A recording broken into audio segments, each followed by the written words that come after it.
Hello everyone මේ video එක O level exam එකට ලැස්තෙන නංගිලා මනිලාට. තව එච්චර කාලයක් ඉතුරු වෙලා නැහැනේ. ඔයාලා ඔක්කොටම මේ වෙනකොට තියෙන ලොකුම ප්‍රශ්නයක් තමයි පාස් පේපර්ස් කරන්නත් ඕනේ. ඒ තියරි දන්නේ නැති නිසා පාස් පේපර්ස් කරන්න බැරි එක. මම ඔයාලට ඒකට රහසක් කියලා දෙනවා.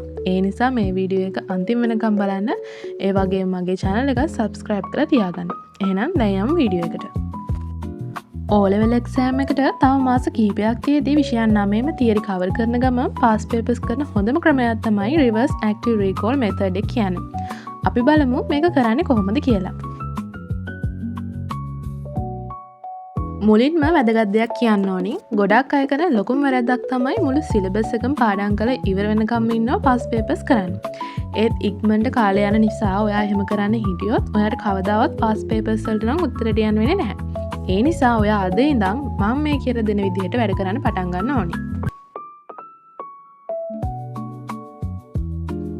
පළවෙනි දේ තමයි ඔයා සබ්ජෙක්ට් ලිස්ට් එකක් හදාගෙන ඉන්න. ඒ කියන්නේ ඔයාගේ විෂයන් 9 කොටස් 3කට බෙදාගෙන ඉන්න. ඒ කියන්නේ උදාහරණයක් විදිහට ගත්තොත් අපිට පුළුවන් කැටගරි A කියලා වෙන් කරගන්න. එතකොට කැටගරි B, කැටගරි C කියලා වඩ කොටස් 3කට වෙන් කරගන්න පුළුවන්.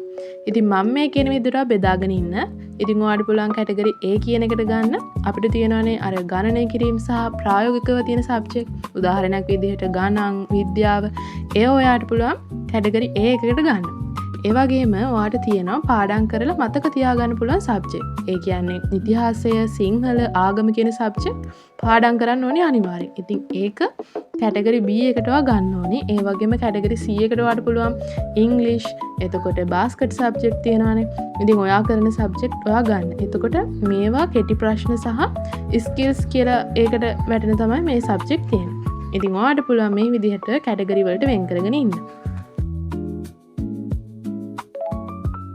දෙවැනි මෙතඩ් එක තමයි රිවර්ස් ස්ටඩින් මෙතඩ්.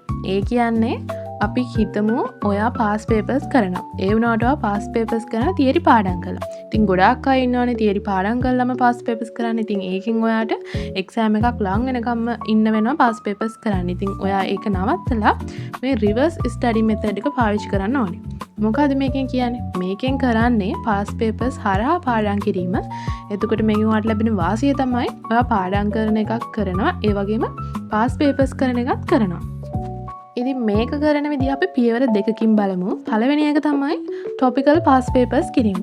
ඔයා මුලින්ම ඔයාගේ සබ්ජෙක්ට් 9 එක සබ්ජෙක්ට් එකකට අදාළ පාස් පේපර් එකක් තෝරගන්න ඕනේ. ඊළඟට ඔයා බලන්න එක පාඩමකින් ඇවිත් තියෙන ප්‍රශ්න මොනවද කියලා. මුලින්ම ඔයා එක ප්‍රශ්නයක් මාක් කරගෙන ඉන්න ඕනේ. උදාහරණයකට ගත්තොත් ඔයා සයන්ස් වල පටක පාඩම ගන්නකො. එතකොට ඔයා පාඩම් කරලා ඉවරුණ ගමන්ම ඔයා ගන්න පසුගිය අවුරුදු 10ක ඒ පටක පාඩමේ විතරක් ආපු MCQ එතකොට කෙටි ප්‍රශ්න ඒ වගේම රචනා ප්‍රශ්න ටික ඔයා ඉස්සෙල්ලම තෝරගෙන ඉන්න. ඊට පස්සේ ඔයාට පුළුවන් මේ පටක පාඩමෙන් අදාළ මුළු ප්‍රශ්නවලට උත්තර ලියන්න. ඉතින් මේ වගේ කරාම ඔයාට මේ පාඩම ගැනත් අවබෝධයක් එනවා. ඒ වගේ මේ පාඩමේ තියෙන ප්‍රශ්න වලට හොඳට උත්තර ලියන්න පුළුවන් වෙනවා. ඇත්තටම මේකෙන් තියෙන වාසිය තමයි මේ පාඩමේ එක්සෑම් එකට ප්‍රශ්න අහන්නේ කොහොමද කියන පැටර්න් එක ඒ වෙලෙම ඔයාට තේරෙනවා. එතකොට ඔයාට මේ පාඩමෙන් මොන වගේ ප්‍රශ්නයක් ආවත් ඔයාට හරි විදිහට උත්තර ලියන්න පුළුවන් වෙනවා.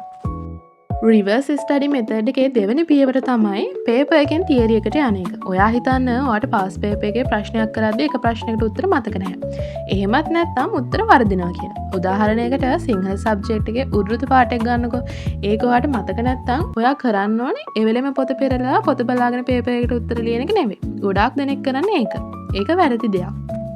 ඉතින් ඔයා කරන්න ඕනේ මේ තියරි කොටස ඔයාට බැරි නම් ඔයා විනාඩි 10ක් අරගෙන ඒක ආයෙත් පාඩම් කරගන්න. මේ ක්‍රමයෙන් ඔයාට පුළුවන් වෙනවා ඔයාට මතක නැති තැන් මොනවද කියලා හඳුන ගන්න. ඒ වගේම පාඩම් කරපු නැති තැන් මොනවද කියලාත් හඳුන ගන්න ඔයාට මේ ක්‍රමයෙන් පුළුවන් වෙනවා. මේ ක්‍රමයෙන් වෙන්නේ එක්සෑම් එකට ප්‍රශ්න විදිහට තමන්ගේ මොළය පුහුණු වෙන එක. එකම පාඩම නැවත නැවත කියවනවට වඩා අඩු කාලෙකින් වැඩි ලකුණකට යන්න තියෙන හොඳ මෙතඩ් එක තමයි මේක. ඉතින් ඔයත් අදම මේ විදිහට පාස් පේපර්ස් කරන්න පුරුදු වෙන්න. ඊළඟට අපි බලමු තුන්වෙනි පියවර විදිහට ඩේලි කොම්බෝ ස්ට්‍රැටජි එකක් කියන මොකක්ද කියලා. ඔයා දවසකට විෂයන් 3ක් තෝරගන්න. ඔයා කැමති සබ්ජෙක්ට් 3ක් අර මං කලින් කිව්ව විදිහට ඔයා අර කැටගරි කරපු විෂයන් වලින් තමයි ඔයා තෝරගන්න ඕනේ. ඉතින් ඔයාට පුළුවන් උදේ කාලෙදී සබ්ජෙක්ට් එකක් උදාහරණයකට ඉතිහාසය හරි සිංහල හරි වගේ පාඩම් කරන්න පුළුවන් සබ්ජෙක්ට් එකක් තෝරගෙන ඔයා ඒ තියරි කොටස පාඩම් කරලා ඊළඟට ටයිම් තියලා ඔයාට පුළුවන් අර කිව්ව විදිහට පාස් පේපර්ස් කරන්න. ඒ වගේම හවස් කාලේ හරි නැත්නම් ඔයා දවල් කාලේ පාඩම් කරනවා නම් ඔයාට පුළුවන් ඉංග්‍රීසි හරි නැත්නම් අර වාස්කට් සබ්ජෙක්ට් වලින් ඔයාට තෝරගන්න පුළුවන් සබ්ජෙක්ට්. එතකොට මේ ඔයා කරන්න ඕනි ඒකේ තියෙන ස්ට්‍රක්චර්ඩ් එසේ වලට ඒ කියන්නේ ප්‍රශ්න දෙකක් හරි තුනක් හරි තෝරගෙන ඒක ලියලා පුරුදු වෙන්න ඕනි. මතක තියාගන්න ඔයා තියරි බැරි නම් පාඩම් කරලා තමයි පාස් පේපර්ස් වලට උත්තර ලියන්න ඕනි. ගොඩාක් දෙනෙක්ට තියෙන ප්‍රශ්නයක් තමයි රැයට පාඩම් කරද්දී මේ නිදිමත. ඉතින් මම ඔයාලට ඒකට විසඳුමක් කියන්නම්.